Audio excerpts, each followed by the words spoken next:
They say it started quietly, not with thunder, not with shouting, but with a single look in the marketplace that should never have happened.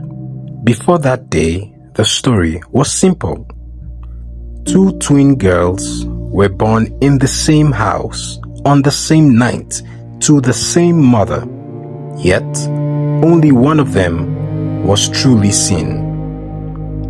Their mother, Mama Shade, gave birth just before dawn. The first baby cried loudly and strongly. The women around her smiled in approval. The second baby came moments later, healthy, calm, heavier than her sister. But the room grew strangely quiet. The first twin was named Dara, and the second was named Damilola. Mama Shade loved them the same. She dressed them alike, fed them from the same bowl, and made them sleep side by side. But the village did not treat them the same. As they grew, people praised Dara's beauty openly. They carried her often. They predicted a bright future for her. They said she would marry rich. When they looked at Damilola, their smiles changed. Some pitied her, some joked, some whispered as if she could not hear. But Damilola heard everything. At first, Mama Shade corrected people gently. Later, she corrected them firmly. But the village only laughed. In Ilaro, once people decide what you are, they hold on to it like truth. Dara noticed the difference too. She learned early that admiration brings power.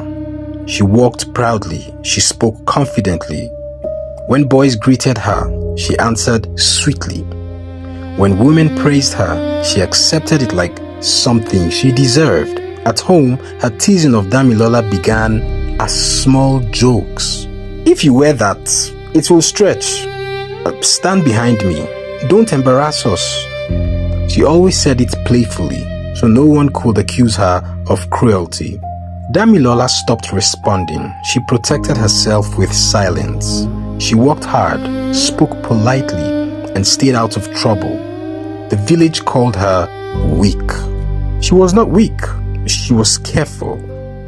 One afternoon, during a gathering, a group of young men laughed loudly and said Dara would marry a wealthy chief. Then one of them pointed at Damilola and joked that no man would choose her. The laughter was heavy. She did not cry. She simply walked away. That was the day something inside her changed. Not anger, not hatred, something deeper. Then came the market day. It began normally. Traders shouting, children running between stores. Mama Shadi sent both girls to sell palm oil and dried vegetables. As usual, Dara walked ahead. Damilola carried the heavier load. By midday, the noise of the market began to fade. For no clear reason, people straightened their backs. Voices lowered. A small path opened in the crowd. A young man had entered. He was not dressed loudly, but his presence was steady. Two attendants walked behind him. People whispered his name. It was Adekunle, the prince from the neighboring town. He had been away for years. Some said he studied with elders. Some said he was different from other men. No one knew much, but everyone respected him. Dara noticed him immediately. She adjusted her wrapper. She moved slightly forward so he could see her clearly. But the prince did not look at Dara. His eyes moved past her. They rested on Damilola, not with pity, not with surprise, but with recognition. He walked towards her slowly and greeted her directly. The market went silent. Damilola answered softly, confused. She expected him to move on, but he did not. He asked her name. He asked about her mother. He spoke as if she mattered. Dara stood frozen. For the first time in her life, she was being ignored. When the prince finally left, the market exploded with whispers. She must have used something. It cannot be ordinary.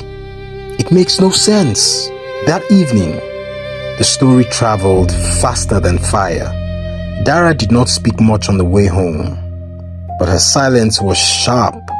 The next day, one of the prince's attendants came to Mama Sade's compound. He greeted respectfully and asked to see Damilola. People gathered at the edge of the house, pretending to pass by. When Adekunle himself arrived 3 days later with elders, the village understood it was serious. He spoke clearly. He said he admired Damilola's calm spirit. He said he had asked about her and heard she was hardworking. He said he wanted to begin the steps toward marriage. The compound felt heavy. Dara laughed sharply and said perhaps he had mistaken the sisters. The prince looked at her calmly and said he had not. The elders exchanged quiet glances. One of them said something that made the older women stiffen. In the old days, he said, when twins are lifted differently, jealousy must be watched carefully because it can destroy more than one life. The warning hung in the air. That night, Mama Sade called her daughters inside. She did not shout. She asked Dara why she embarrassed her sister in front of visitors. Dara replied that the prince's choice made no sense. She said the village always chose her first. She said the world was unfair. Damilola remained quiet. Later, Dara turned to her sister and spoke in a low voice. Do not dream too much. This will not last. Damilola asked softly, why are you angry with me? Dara did not answer. She left the room. That night, neither of them slept. Damilola sat outside, staring into the darkness. She remembered something from childhood, a time she got lost near an old tree by the stream. She had a voice call her name gently and guide her home. She never told anyone. Now, with the prince's sudden interest, that memory returned. She felt watched, not in a bad way, but in a way she could not explain. Inside the house, Dara's thoughts were louder. She replayed the market scene over and over. The prince's eyes passing her, the silence of the crowd. It burned. She had always believed beauty guaranteed victory. Now something else had entered the story, something she could not control. 3 days later, elders returned to confirm the marriage steps. The village changed its tune quickly. People who once mocked Damilola now praised her patience. Women claimed they always knew she was special. Mama Sade only nodded politely. She understood people. They love success. They hate when it surprises them. When asked privately, Damilola agreed to move forward with the proposal. She felt calm whenever she thought of the prince. But peace did not enter that house. Dara grew quieter each day.